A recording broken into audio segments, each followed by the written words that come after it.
안녕하세요. 오일독 채널의 멍상궁입니다. 오늘은 오랜만에 샴푸바 레시피를 소개해드리려고 합니다. 오늘 소개해드릴 샴푸바는 노견에게 적용하면 효과적인 샴푸바입니다. 즉, 피부에 특별한 질병은 없지만 나이가 많은 아이들을 관리해주면 좋은 샴푸바입니다. 그리고 이 샴푸바는 민감성 피부에 적용해 주셔도 효과적입니다. 민감성이라는 것은 피부가 예민하다는 것인데요.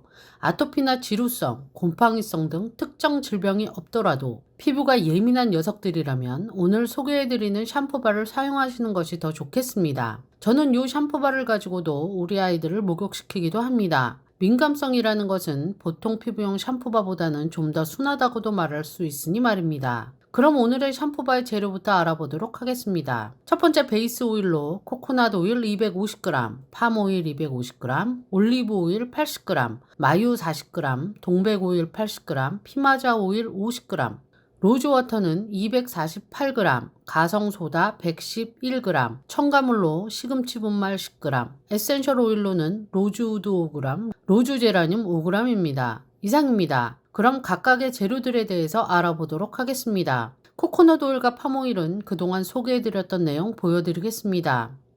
그리고 다음으로 올리브 오일에 대해서 알아보도록 하겠습니다. 올리브 오일은 올리브 열매에서 채취하는 오일로 오레인산이 많이 들어있어 보습 효과가 뛰어나기 때문에 수제 비누의 고급 지방산 오일로 오래전부터 사용되고 있습니다. 올리브 오일을 주 재료로 만드는 카스틸 비누와 마르세이유 비누는 피부가 약한 아기나 민감성 피부에 적당한 보습력이 높은 비누입니다. 올리브 오일은 정제와 압착 정도에 따라 엑스트라 버진, 퓨어, 포마스의 4등급이 있습니다. 화장품을 만들 때 주로 엑스트라 버진을 사용하고 비누는 퓨어와 포마스 등급으로 만들기도 하는데요. 저는 그냥 비누를 만들 때 엑스트라 버진을 사용하고 있습니다. 엑스트라 버진을 사용해도 가격면에서 그렇게 부담되지는 않으니 기왕이면 좋은 기름으로 비누를 만들기를 권해드립니다.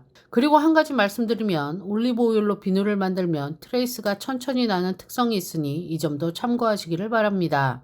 다음으로 소개해드릴 오일은 마유입니다. 마유는 말의 지방 조직에서 추출한 동물성 지방 성분으로 근래에 들어 고기능성 화장품 재료로 각광받고 있는 오일입니다. 고전에 보면 마유는 머리카락을 나게 한다, 손발이 트는 것을 낫게 한다, 혈액순환을 도와준다 등의 기록이 전해지며 일본 등 아시아 지역에서 화상을 진정시키거나 각종 피부 트러블을 위한 재료로 널리 사용되어 왔습니다. 마유는 피부 보습 능력이 탁월하여 보호층을 형성하여 피부를 보호하고 세포 재생을 촉진하며 자외선 차단 효과까지 가지고 있는 것으로 알려져 있습니다. 또한 마유는 불포화 지방산이 65%로 구성되어 있어 사람의 피지와 매우 흡사하기 때문에 피부 흡수가 잘 되고 피부에 거부감이 거의 없어 모든 피부에 잘 어울리는 오일입니다. 즉 피부 깊숙이 침투하여 피부에 자연스럽게 흡수되면서 피부의 자연 치유력을 높여주는 효과가 있고 피부를 건강하게 만들어주는 것은 물론 모든 피부가 환해지고 주름이 개선되는 효과가 있는 것으로 알려져 있는 오일입니다. 사실 마유는 동물성 기름이라 식물성 기름에 비해서 피부 트러블 등이 있으면 어쩌나 하고 걱정을 살짝 했었는데요. 제가 마유를 써보니 피부 트러블은 없었습니다. 우리 녀석들에게도 사용해도 별 문제가 없었고요.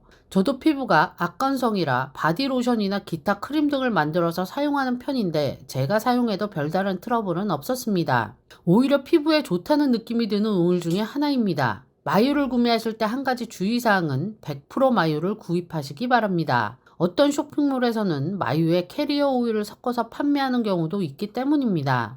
동백 오일과 피마자 오일도 기존 소개해드린 내용 보여드리도록 하겠습니다. 동백 오일은 피부 보습에도 좋고 민감성 피부에 적용해도 효과적인 오일입니다. 다음으로 수성층에 대해서 소개해드리겠습니다. 제가 민감성 샴푸바에 선택한 워터는 로즈워터입니다. 이 부분도 계속 말씀드리지만 정제수를 사용해도 무방합니다. 제가 오늘 로즈워터를 선택한 이유는 오늘 사용할 에센셜 오일은 로즈우드와 로즈제라늄입니다. 즉 로즈 계열의 향을 선택했기 때문에 워터 역시 로즈워터를 선택했습니다.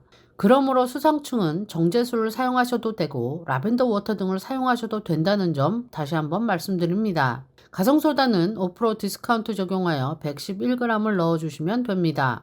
다음으로 첨가물에 대해서 소개해드리겠습니다. 오늘 제가 선택한 첨가물은 시금치 분말입니다. 시금치는 비타민C의 함유량이 많아 맑고 환한 피부로 개선시켜주며 수렴작용이 있어 모공에 작용하면 피부를 수축시켜 탄력성을 좋아지게 만듭니다. 뿐만 아니라 철, 비타민 A, 비타민 B1, B2, 비타민 C, 비타민 K가 풍부한 시금치는 풍부한 영양소를 가지고 있으므로 모든 피부에 적용이 가능하며 특히 트러블성 피부, 민감성 피부에 적용하면 효과적입니다. 근데 이런 분말들은 비누에 첨가하실 때 뭉치지 않게 잘 풀어주셔야 합니다. 첨가물은 없으시면 넣지 않으셔도 되고 시금치 분말 대신 실크 아미노산 등을 대체로 넣어주셔도 되고 시금치 분말과 실크 아미노산을 둘 다 넣어주셔도 됩니다. 다음으로 에센셜 오일에 대해서 알아보도록 하겠습니다. 제가 오늘 민감성 샴푸바에 선택한 오일은 로즈우드, 로즈 제라늄입니다. 첫 번째로 로즈우드 오일에 대해서 알아보면 로즈우드 오일은 열대 지역에서 중간 정도의 크기로 자라는 야생 상록수에서 추출하는데 우리나라에서는 장미목이라고 불리웁니다. 발양적인 측면으로는 항우울, 정신을 맑게 자극시켜주고 고무시키고 생기를 돋아주는 특징이 있습니다. 압박감에 시달리거나 의기소침한 성격, 또한 두통과 불안 완화에 도움을 줍니다. 그래서 의기소침한 반려견에게 적용 시 효과적입니다. 피부 적용 시는 살균 작용과 세포 생육 촉진 오일이므로 여드름, 피부염, 민감성 피부, 노화 피부, 그리고 손상된 피부에 효과적입니다. 피부에 사용하기에 매우 안전한 오일로 방부성이 있어 탈취제로 이용하기에도 매우 좋고 보습을 위한 용도로 사용해도 효과적입니다. 그리고 컨디셔너에도 효과적이므로 입욕제 등에 적용해도 좋습니다. 특히 노견에게 도움이 되는 오일입니다. 두 번째로 로즈 제라늄 오일입니다. 로즈 제라늄은 제라늄 품종 중에 한 가지로 잎과 줄기에서 장미 향기가 은은하게 납니다. 로즈 제라늄의 효능은 제라늄과 거의 동일합니다. 발양적인 측면으로는 신경계 조절작용이 우수하여 항우울, 스트레스, 신경긴장, 두통, 불안 완화에 효과적입니다. 또한 습진, 건선, 여드름 치료, 세포 재생 능력,